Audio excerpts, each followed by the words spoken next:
Welcome to Max and Mello's Architects of Soul. I'm Max Soul. And I'm Mello Soul of Soul of the New Vibe, bringing you another deep dive into the architects of sound, the storytellers of soul. Yep, today we are celebrating an artist who, well, he wasn't just a phenomenal songwriter or performer, but a true pioneer in every sense of the word. You know, Mello, this man demanded control over his art and used his platform to reflect the times with unparalleled clarity. We are talking about the incomparable Curtis Mayfield. That's right, Max. Curtis Mayfield was a DIY legend, and for those of you who don't know, DIY stands for do it yourself. Oh, like we're not smart enough to know that ourselves, right? Right. He was a cultural narrator who crafted music that was both intensely personal and universally resonant. No doubt. Yeah, our journey today will highlight how his groundbreaking work laid the foundation for the current crop of soul artists following the path of great soul artists of the past. And hopefully intermingling with the paths of the new soul people in this generation, which hopefully, yes, exactly, like us. Ooh. Exactly. We'll explore how he founded Curtom Records to empower black artists. We'll dissect his groundbreaking cinematic soul aesthetic, which was unreal, and trace his enduring legacy on today's independent music scene. So get ready, because this is the story of a true iconoclast, right, Mello? I love that word. I do too. And we'll get into his amazing journey when we come back.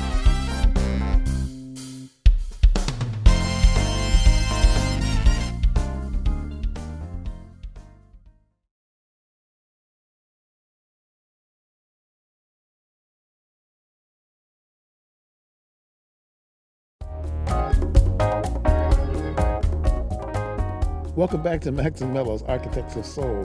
To understand Curtis Mayfield's genius, we first have to talk about Curtom Records. Oh, absolutely. In the late 1960s, despite the success of black artists, right, real control over their music from production to marketing to publishing, it largely remained in the hands of major labels and white executives. Big thought there, right? Mm-hmm. Like, who would ever have begun to think that? Anyway, Curtis saw this imbalance and decided he had to change it. I mean, he was not having it. Mm-hmm. In 1968, he founded Curtom Records. This wasn't just a vanity project. It was a revolutionary act. It truly was. Curtom Records became a bastion of artistic freedom and empowerment. Mayfield believed that artists should own their own masters, control their image, and benefit directly from their creative output. We see that link everywhere, don't we, with these artists? Yeah. He wasn't just doing this for himself. He brought other talented black artists like the Impressions after his departure, and artists like Donny Hathaway to the label, and of course my favorite, Linda Clifford, to the label, giving them the same unprecedented level of control. This was about self-determination in an industry that often dictated terms. I mean, often is too polite a word if you ask Pretty me. much always. And pretty much always. Right? Yeah. So, but it shifted the paradigm, and Curtom wasn't just a label. It was a model for independence. And it proved that black artists could successfully build and operate their own businesses. I love this string that we get with this. Like all these people back there that really understood that their road was the road that you had to hoe if you believed in yourself. And if you didn't believe yourself, they were going to make you do anything they wanted instead of what you wanted, right? But they could be successful and operate their own businesses while retaining artistic integrity. Well, there's the grail right there. And the spirit of ownership and autonomy, yeah, it echoes through the industry right till today. And the music that came out of Curtom was just as groundbreaking, largely due to Curtis's unique sonic fingerprint. Coming up after the break, we'll dive into that distinctive sound, especially his iconic work on the Superfly soundtrack. Don't go anywhere. Superfly. Okay. Gonna make your fortune by and by. We'll be right back.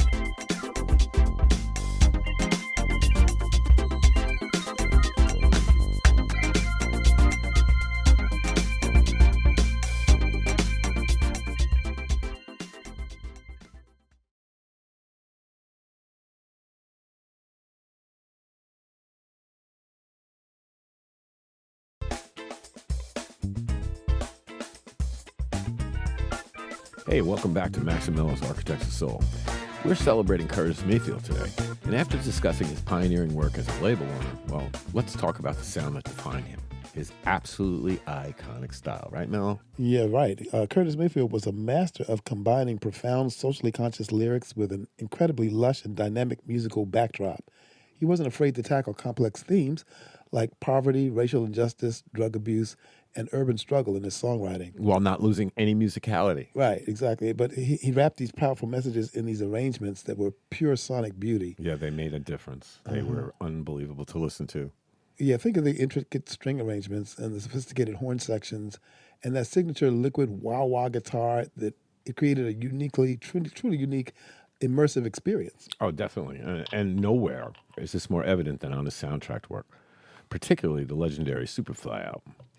And that didn't just accompany a film, it was the film musically. He created the cinematic soul aesthetic where every instrument, every vocal nuance, I love this, painted a vivid picture. This is what it's all about.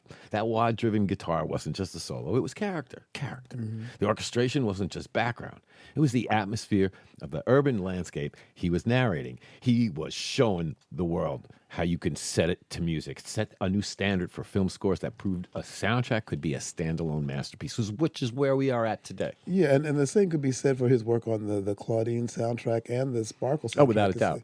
Because those songs, even though Gladys was singing the songs, it was Curtis who wrote those songs that really just illustrated the story in the Claudine soundtrack, and the same thing with the Sparkle soundtrack.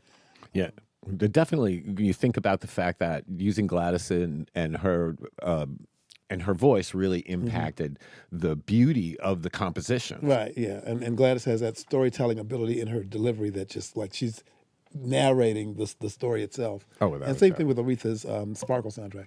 So he's just really brilliant at bringing that out of a film. Like he can just sort of retell the story musically. It was a complete sensory experience.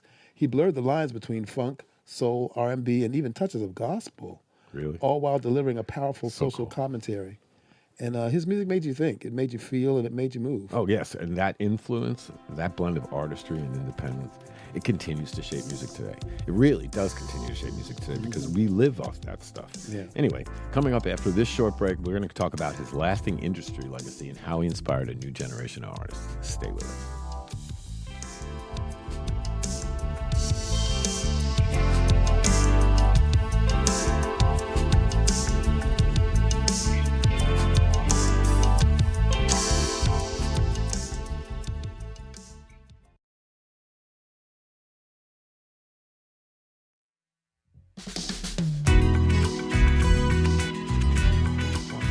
Welcome back to Max and Mello's Architects of Soul.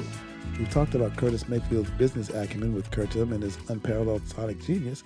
Now let's connect the dots to his profound industry legacy. Shall we, Mello? We shall. Okay, Curtis Mayfield essentially wrote the blueprint for the artist as an independent entity, a hero for us all, right? He wasn't just a singer-songwriter. He was a producer, an arranger, a label head, and a cultural commentator all rolled into one, which today is what we call an influencer, yes. right?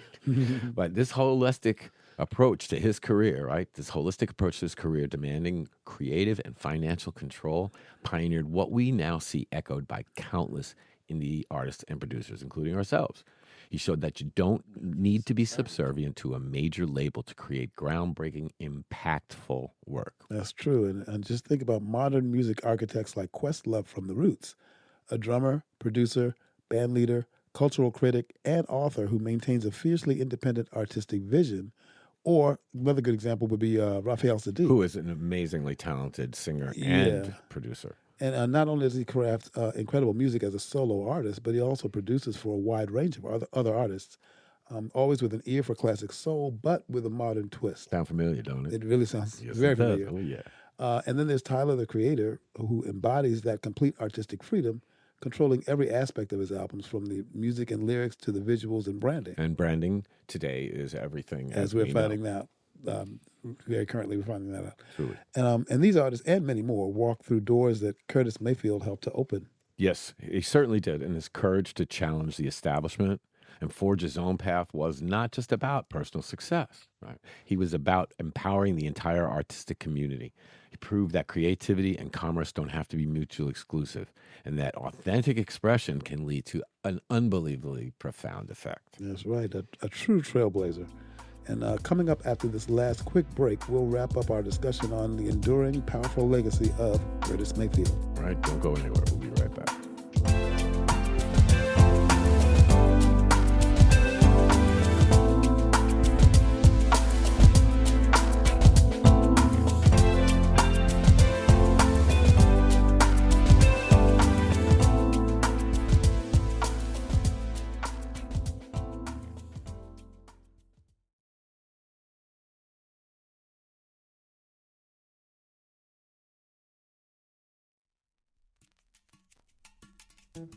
Hey, we are back for our final segment on Max and Mello's Architects of Soul.